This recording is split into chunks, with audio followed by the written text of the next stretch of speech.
Maya never thought a single finger would destroy her entire world, but there she was at 2:47 p.m. on a Tuesday, staring at the most beautiful painting she'd ever seen while security guards escorted her toward the exit of the prestigious Whitmore Gallery. 3 hours earlier, Maya Chen had walked into the Whitmore Gallery with hope coursing through her veins and a portfolio clutched against her chest like armor. At 29, she'd spent the last 6 years working at small community art centers, organizing exhibitions for local artists who couldn't afford the fees at prestigious galleries. Before we jump back in, tell us where you're tuning in from, and if this story touches you, make sure you're subscribed, because tomorrow, I've saved something extra special for you. She knew every technique, every period, every brushstroke that separated a Monet from a Manet, but her resume looked pathetic compared to the ivory tower credentials that dominated the art world.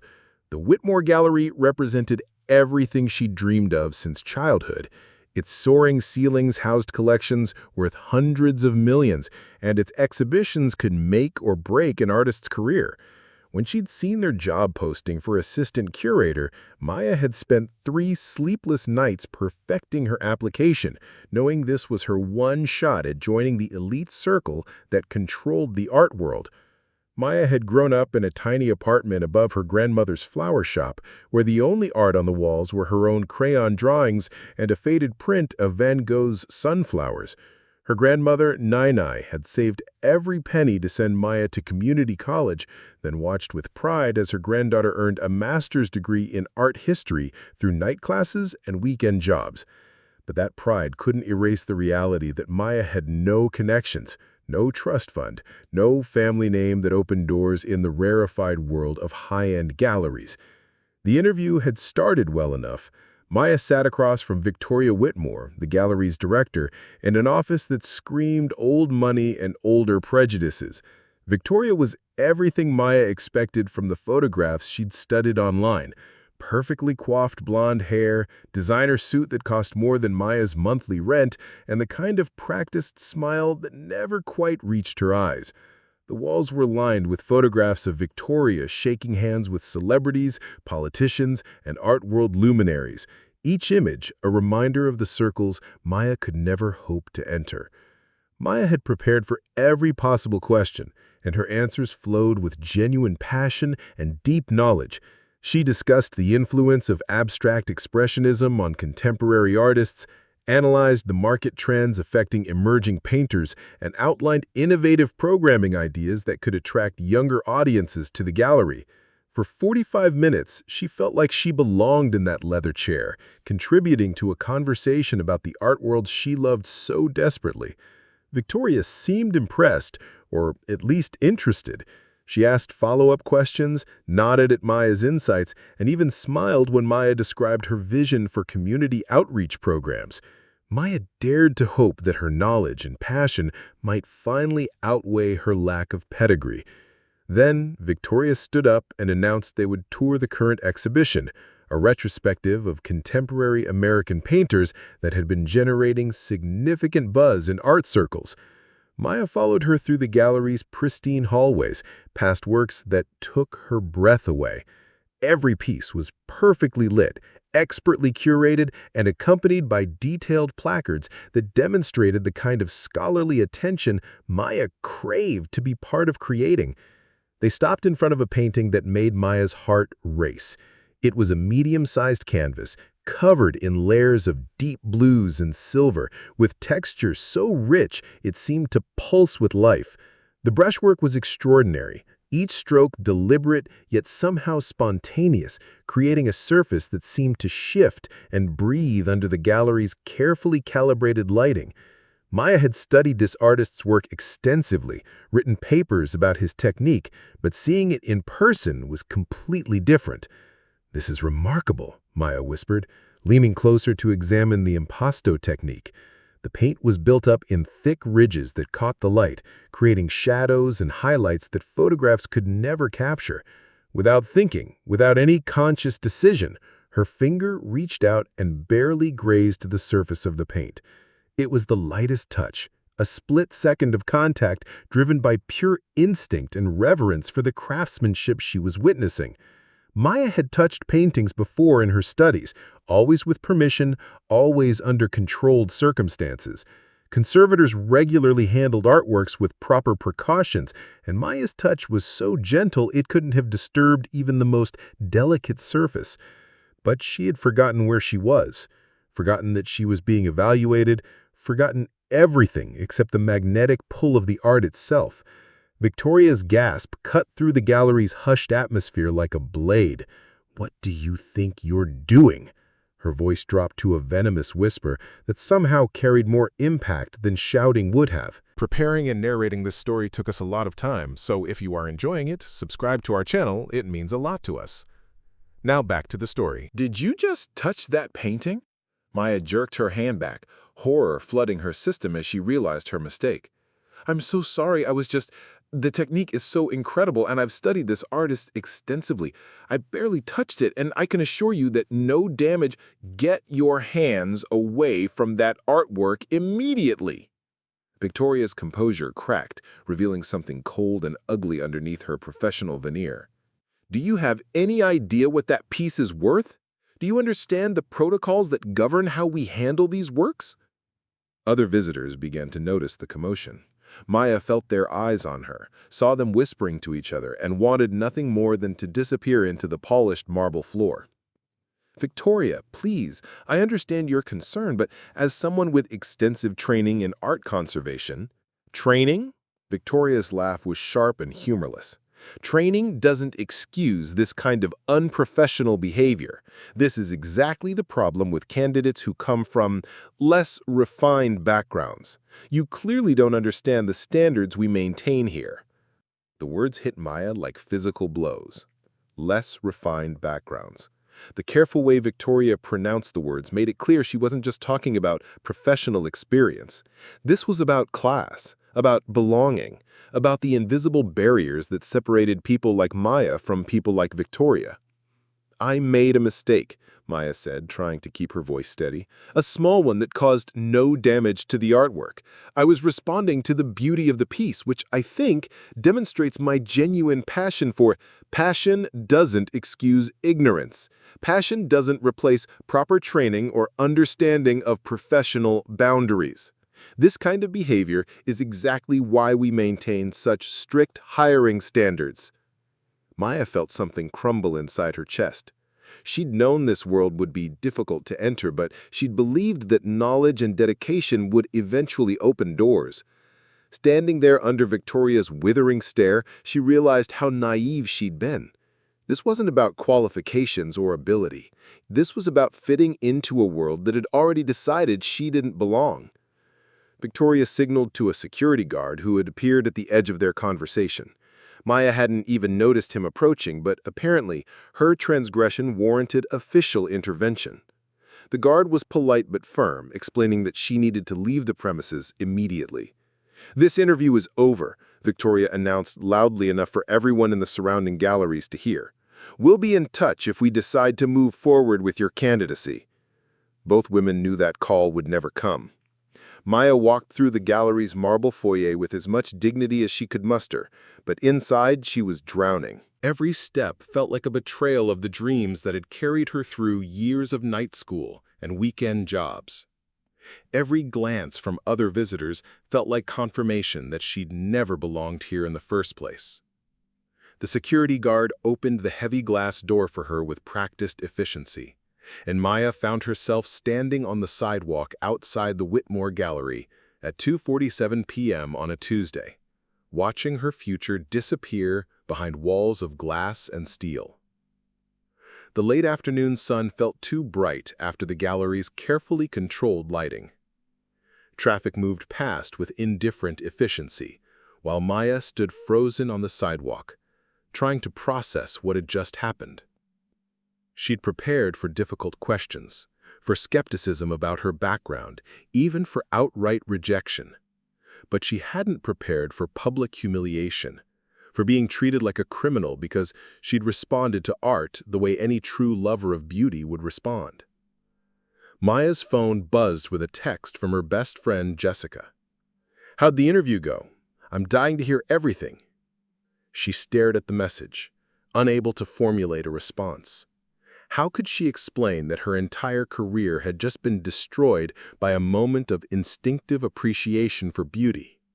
How could she tell Jessica that all her studying, all her preparation, all her hopes meant nothing when faced with the arbitrary cruelty of people who controlled access to the world she loved?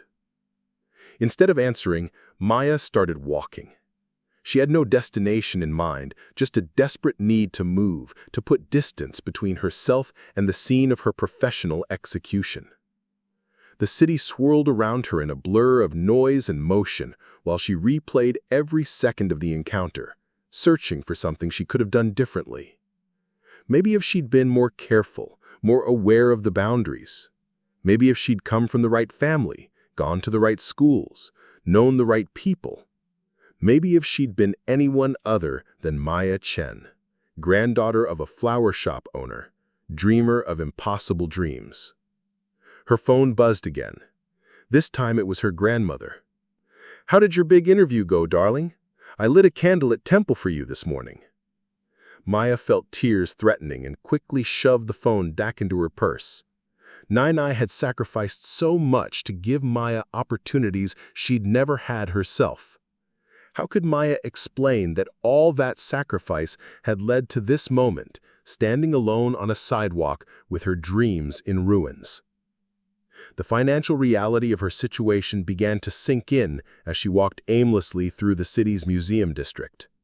She'd quit her job at the Community Art Center 2 weeks ago, confident that the Whitmore interview would lead to something better. Her savings account had exactly $312, barely enough to cover next month's rent. And she'd already turned down 3 other job offers because she'd been so certain this opportunity would work out.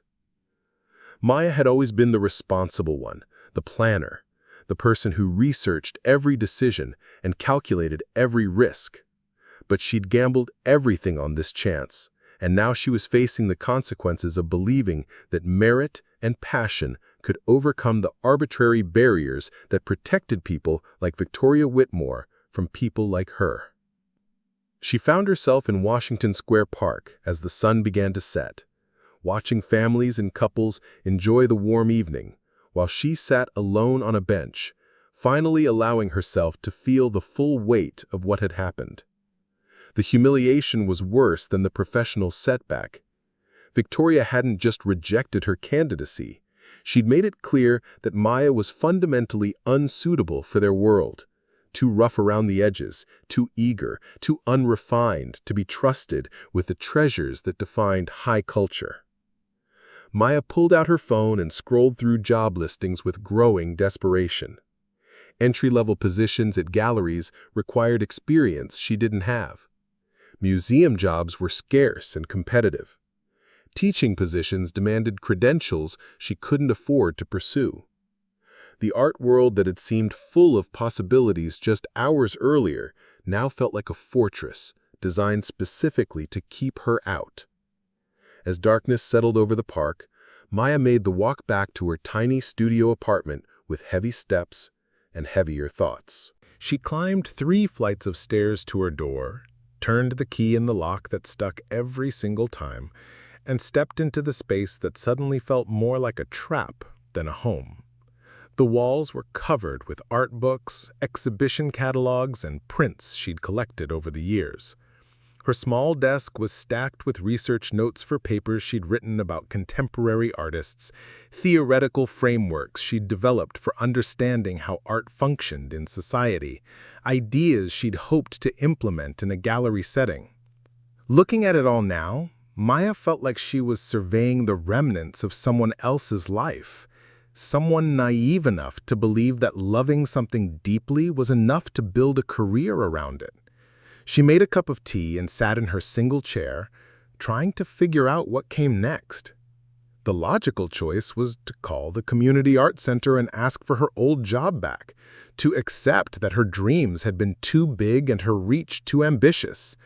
She could return to organizing small exhibitions for local artists, to writing grant applications that would probably be rejected, to watching the art world from the outside while people like Victoria Whitmore controlled access to its inner sanctums. But even as Maya tried to convince herself that returning to her old life was the practical choice, something inside her rebelled against the idea of giving up. She thought about her grandmother, who had immigrated to this country with nothing and built a life through sheer determination. Nai had never had the luxury of pursuing dreams, but she'd made sure Maya could chase hers. Maya's phone rang, interrupting her spiral of self-doubt. The caller ID showed her grandmother's number, and Maya almost didn't answer. She wasn't ready to explain her failure, wasn't prepared to see disappointment in the eyes of the person who believed in her most. But Nai had always been able to sense when Maya needed her most, and tonight was no exception. "Sweetheart," her grandmother's voice was warm and concerned. "You haven't called me back, and I'm worried about you. How did your interview go?" Maya tried to make her voice sound normal, tried to inject some optimism into her tone, but the words that came out were flat and hollow. "It didn't go as planned, Nai. I don't think I'm going to get the job." There was a pause, and Maya could picture her grandmother settling into her favorite chair, preparing to listen with the patience that had carried her through decades of other people's problems. "Tell me what happened, darling. All of it." So Maya did. She told her grandmother about Victoria's cold assessment, about the moment her finger touched the painting, about being escorted out like a criminal. She described the humiliation, the sense that she'd been judged not just on her actions, but on her entire background, her worthiness to exist in spaces controlled by people who'd inherited their positions rather than earning them. When Maya finished, her grandmother was quiet for a long moment. Finally, she spoke, and her voice carried a strength that reminded Maya why she'd always been her hero. "My darling girl," Nai said, "do you know what I see when I look at what happened today? I see someone who loves art so much that she forgot everything else in the presence of beauty. I see someone whose first instinct when faced with extraordinary craftsmanship is to connect with it, to understand it through touch as well as sight. That's not a flaw, sweetheart. That's the mark of someone who truly understands what art is meant to do." Maya felt tears starting again, but this time they weren't entirely from sadness. "But I made such a stupid mistake, and now—" "You made a human mistake," her grandmother interrupted gently. "You responded to beauty the way humans have been responding to beauty for thousands of years. The mistake wasn't yours, darling. The mistake was theirs for creating a world where appreciation becomes transgression, where passion becomes something to be ashamed of." They talked for another hour, and slowly Maya began to feel something shift inside her chest. The shame was still there, the disappointment still sharp, but underneath it was something else: anger. Not the destructive kind that would consume her, but the productive kind that could fuel determination. Maya had always been taught to be grateful for opportunities, to accept rejection gracefully, to understand her place in hierarchies that existed long before she was born. But sitting in her small apartment, surrounded by evidence of her genuine love for art and her deep knowledge of its history and significance, she began to question why she should accept a world that valued pedigree over passion, connections over competence. When she finally hung up the phone, Maya felt something she hadn't experienced since walking out of the Whitmore Gallery: possibility. Not the naive optimism that had carried her into Victoria's office, but something more mature and more dangerous. She was beginning to understand that the art world's gatekeepers weren't protecting culture from unworthy intruders. They were protecting their own power from people who might actually care more about art than about the social status it conferred. Maya spent the next 2 days applying for jobs with a new kind of focus. She wasn't looking for positions that would validate her dreams anymore. She was looking for work that would pay her bills while she figured out how to build the career she wanted on her own terms. If the established institutions wouldn't have her, She would find other ways to contribute to the conversations that mattered. On Thursday morning, she was walking through the city's gallery district, not because she had interviews, but because she needed to remind herself why she had fallen in love with art in the first place. She stopped in front of smaller galleries, emerging artist spaces, alternative venues that prioritized innovation over prestige. Some of the work was extraordinary, some was terrible, but all of it represented someone's attempt to say something meaningful through visual language. Maya was studying a particularly striking sculpture in the window of an experimental gallery when she became aware of someone standing beside her. She glanced over and saw a man, probably in his early 40s, well-dressed but not ostentatiously so, looking at the same piece with the kind of focused attention that marked him as someone who actually understood what he was seeing. "Interesting use of negative space," he said, not to Maya specifically, but to the world in general, the way people sometimes do when they're thinking out loud. Maya found herself responding before she'd consciously decided to engage. "The artist is playing with the relationship between absence and presence. See how the empty spaces create as much visual weight as the solid forms?" The man turned to look at her then, and Maya noticed his eyes held genuine curiosity rather than the polite disinterest she'd grown accustomed to from people in the art world. "Exactly," he said. "Most people see sculpture as being about what's there, but this piece is really about what isn't there." They stood in comfortable silence for a moment, both absorbed in the work. Maya felt herself relaxing for the first time since the Whitmore incident. This was why she loved art, these moments of connection when strangers could share an understanding that transcended words. "I'm David," the man said, extending his hand. "David Morrison." "Maya Chen," she replied, shaking his hand and noting that his grip was firm without being aggressive, professional without being cold. "Are you an artist yourself?" David asked. Maya hesitated. 2 weeks ago, she would have proudly explained her background and her aspirations. Now she felt uncertain about how to define herself. "I'm Between positions at the moment. I have a background in art history and curation, but I'm exploring different directions." David nodded, as if this made perfect sense. The art world can be challenging to navigate. So many unwritten rules, so many barriers that have nothing to do with actual knowledge or passion. Something in his tone caught Maya's attention. He wasn't making small talk. He was speaking from experience, with a slight edge that suggested his own encounters with those barriers.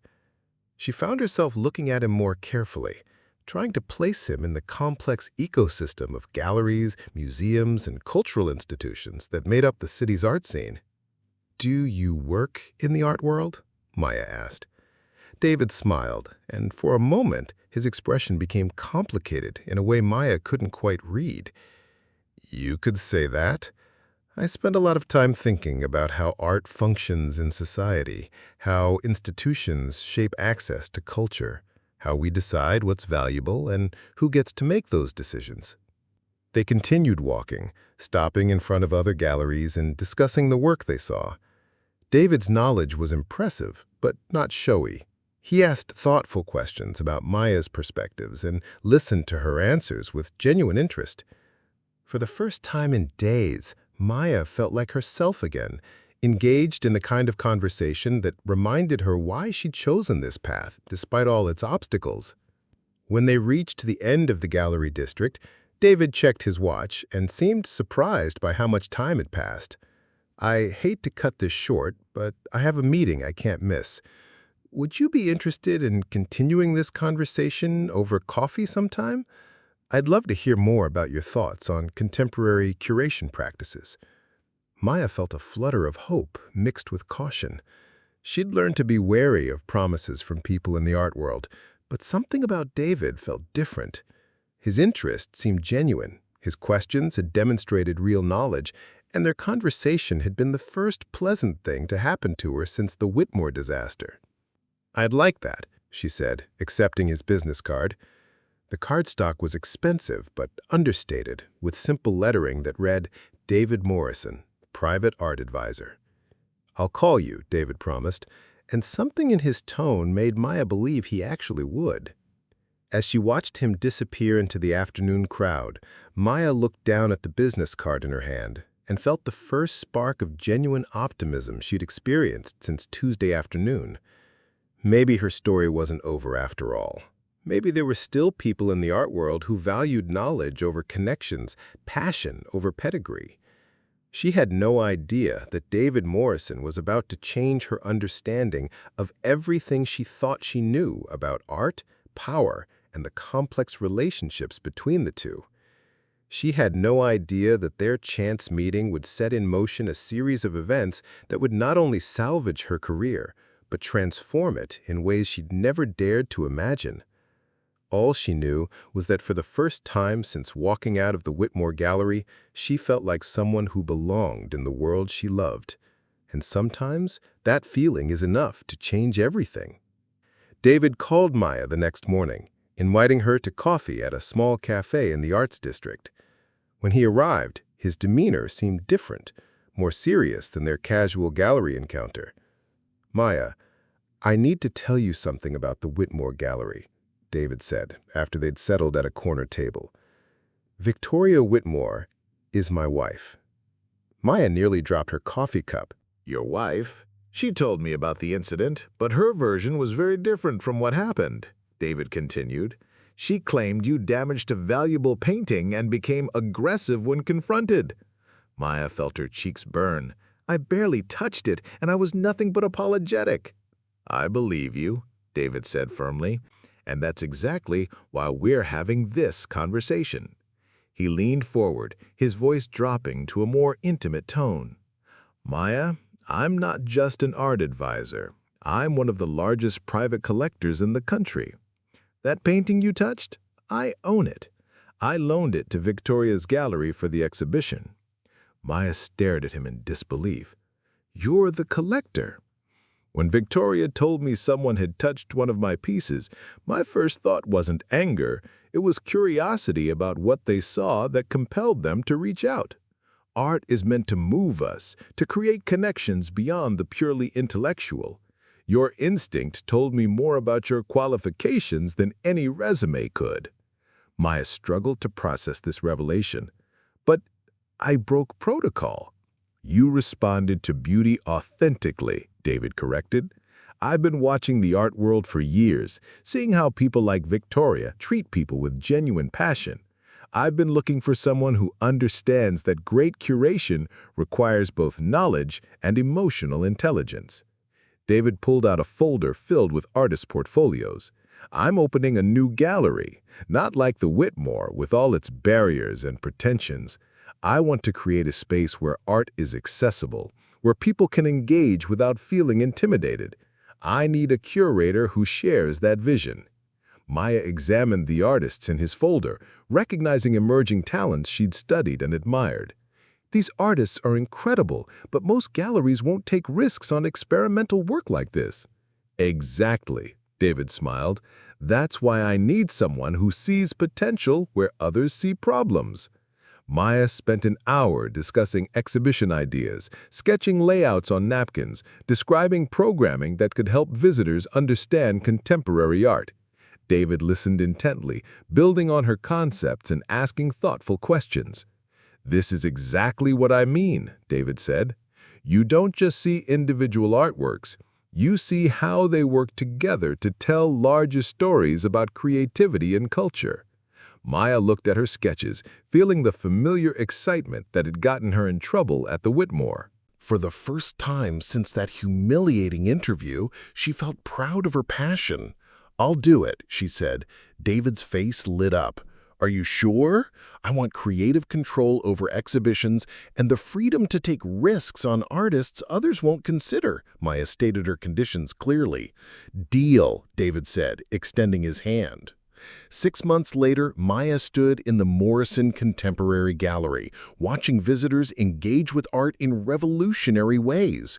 Children examined paintings up close, while parents read her accessible wall texts. Students sketched inspired by pieces that reflected their experiences. The gallery's opening had exceeded all expectations, praised by critics and embraced by the community. Maya was adjusting lighting on a new piece when a nervous young woman approached her. "Excuse me, do you work here?" "I'm Maya Chen, the curator," Maya said warmly. "I'm Sarah." The woman clutched her portfolio tightly. "I'm an artist, hoping someone might look at my work. I don't have connections or formal training, but I thought maybe—" Maya recognized the desperation in Sarah's voice, the hope mixed with expected rejection. She remembered her own journey from that humiliating moment to this success. "I'd love to see your work," Maya said. "Do you have time now?" Sarah's portfolio revealed raw, emotional artwork that reminded Maya of her own authentic passion for art. After reviewing every piece, Maya made her decision. "Sarah, how would you feel about being in our next group exhibition?" The young woman's portfolio slipped from her hands, drawings scattering across the floor. As Maya helped gather the sketches, she caught a reflection in the gallery window. The confident woman looking back belonged exactly where she was. That evening, Maya's grandmother texted, "Saw your gallery review in the newspaper. So proud of the woman you've become." Walking past the Whitmore Gallery's imposing facade, Maya could see Victoria giving another exclusive tour to wealthy donors. She felt no bitterness, only gratitude. Victoria's rejection had forced Maya to build something better than what already existed. Sometimes the worst rejection creates space for the best opportunities. Maya had learned that being thrown out of the wrong world can be permission to build your own. Up next, you've got 2 more standout stories right on your screen. If this one hit the mark, you won't want to pass these up. Just click and check them out.